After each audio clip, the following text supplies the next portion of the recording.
everyone, welcome back to Crafting the Life I Want. My name's Sean, and today I am making the leather mask that goes with the Genuine Norlund camper axe I completed in the last video.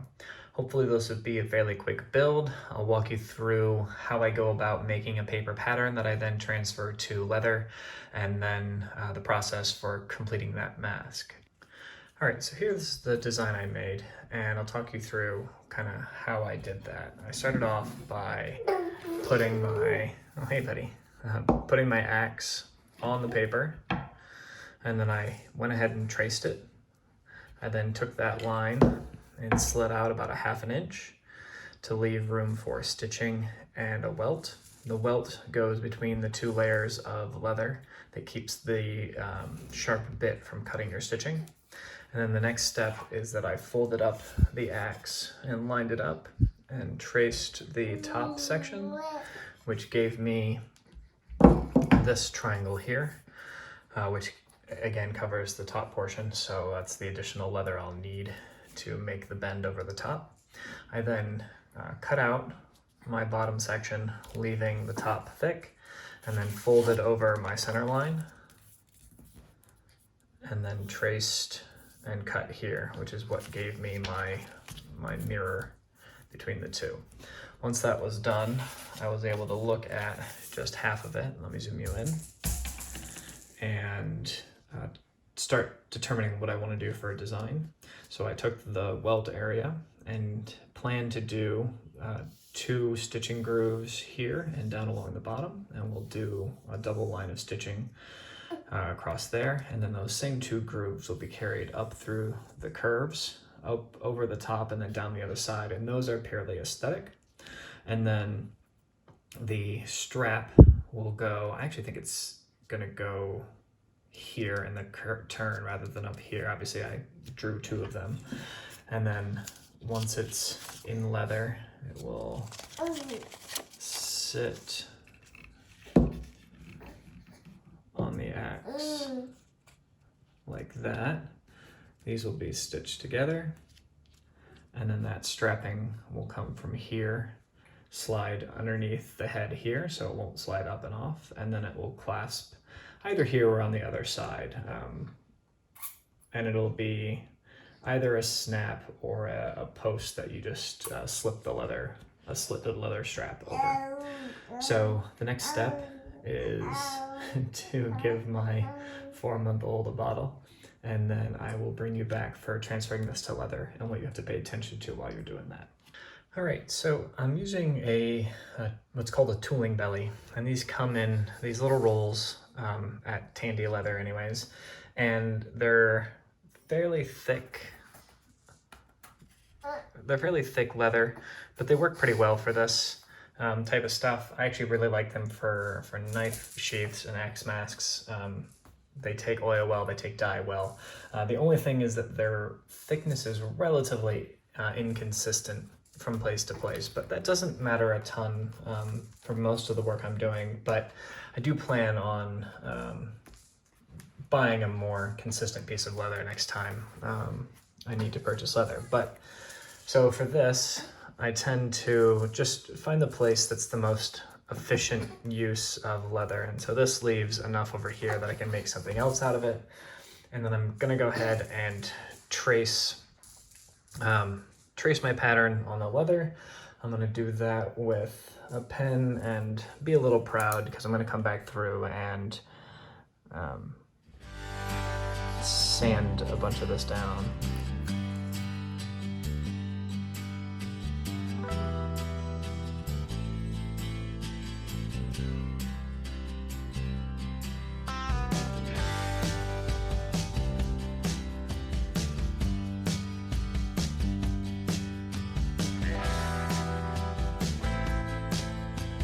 All right, so I'm rough cut here. Let me go care for my little one, and then I will come back and finish cutting it out.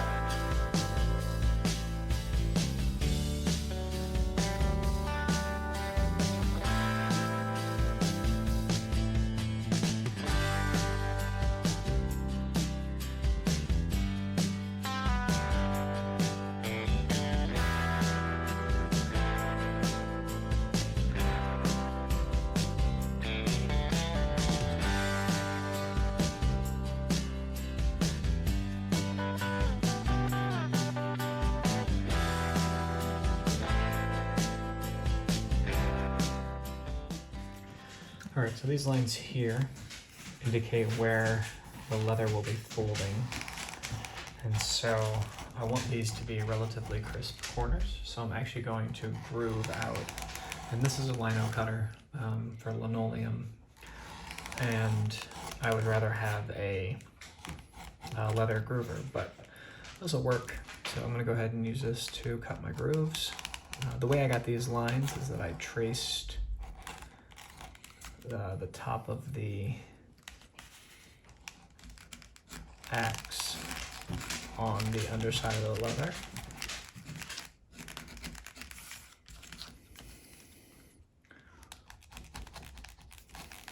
And again, because I want these pretty crisp, I'm going pretty deep.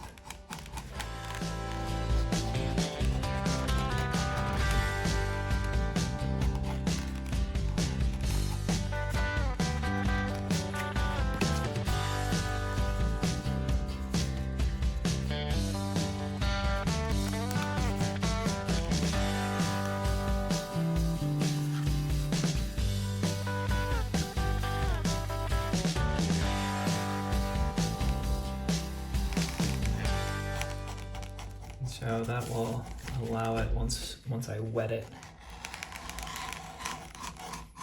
these grooves will allow that corner to be a lot more crisp. Otherwise it would just kind of bend around the entire top. So yeah, that'll look really nice once I wet this and actually do the bend. I can already feel it just doing exactly what I want it to.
Well, this axe mask isn't going to work anymore. The issues I had attempting to sew it several times on my new Chinese cobbler sewing machine marred up the leather, making it entirely unpresentable for something I'm giving away.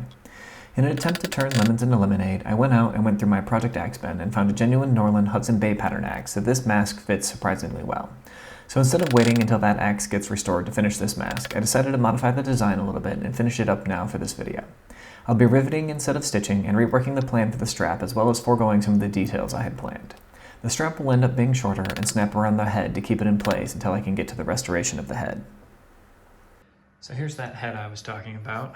As you can see, it's another Genuine Norlund, and this one's one of the Hudson Bay pattern axes. I picked this up with probably 4 or 5 other axes for 25 bucks sometime last year off of Facebook, and just still haven't gotten around to making a handle for this one. But as you can see, the mask we made for the other one fits surprisingly well.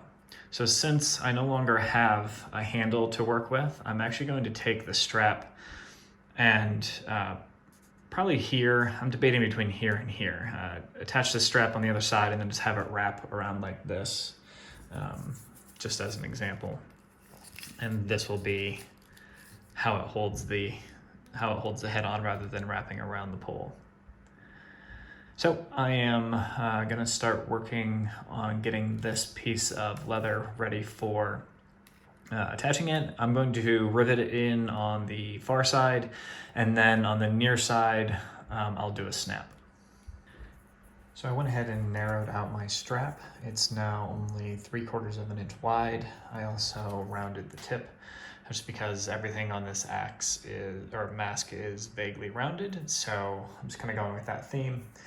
I'm going to bevel the edges with my beveler, and then I'm going to die it and rivet it into place. Left the strap a little long still so that I can cut it to length once I get this initial side riveted.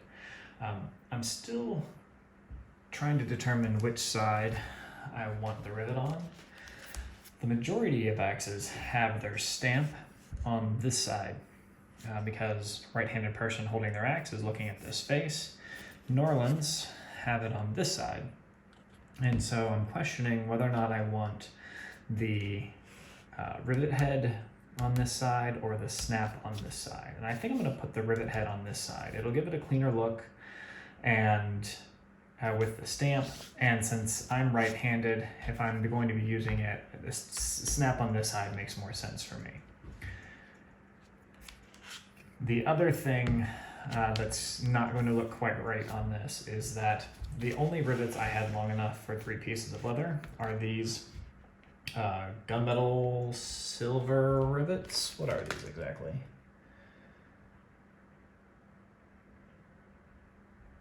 Oh well, my paperwork does not tell me what color they are. Anyways, it's not going to look quite right because these are silver or gray, and the only other rivets I have that are short enough to go through 2 layers are brass, and my snap is brass. So again, this is just for my own personal use to protect this axe. I might end up redoing it in the future if I ever complete all of my axe projects, which is almost laughable. I am actually going to take this opportunity as well to re-dye the marred sections from the sewing machine. I'm sure you've seen those as I've been going through where the needle went through and some of that stuff has exposed some raw leather, and I want it all to look the same color.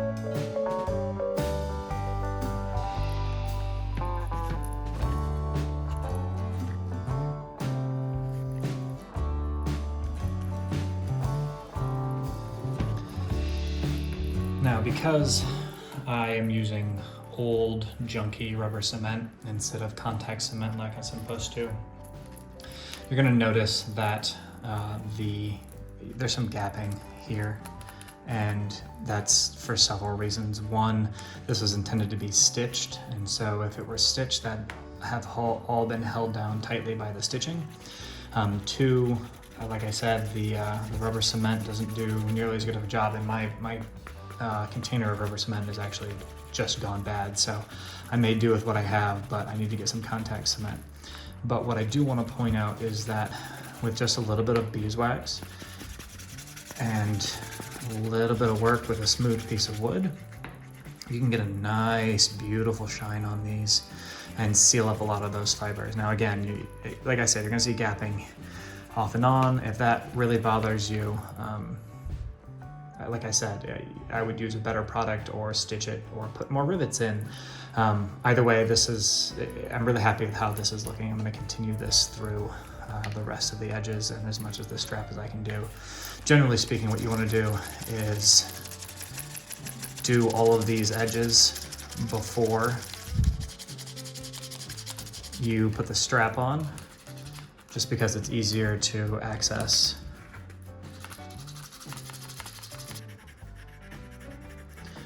I kind of made my own burnishing rod. So I just took, this is a piece of hickory from a baseball bat, and just kind of shaped it down to a relative circle, and then filed with some chainsaw files these grooves in, which gives me different thicknesses of leather. And it also allows me to, because this is before I discovered how easy beeswax was to burnish, it also allows me to put it in my drill.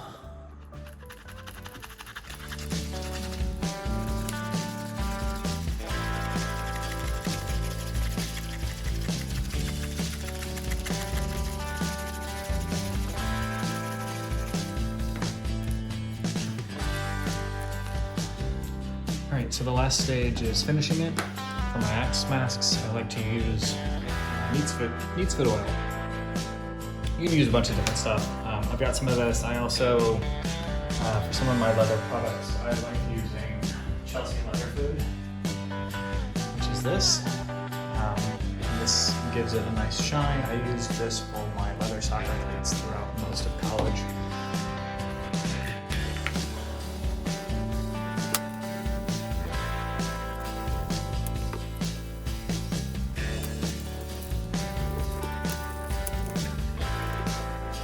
Here I am, sitting on the back porch with a pile of spent lemons and a nice cold glass of lemonade.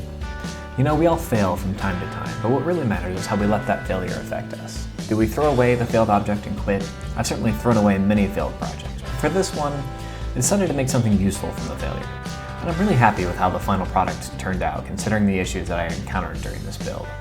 I learned a lot about my process along the way, and will definitely make a better mask when I revisit the camper rack that still needs one. Thank you all for watching, and I hope you'll like this video and subscribe to my channel below. I can bring you along for any future mistakes and future blown projects, and we can all sit out on the back porch and drink a glass of lemonade.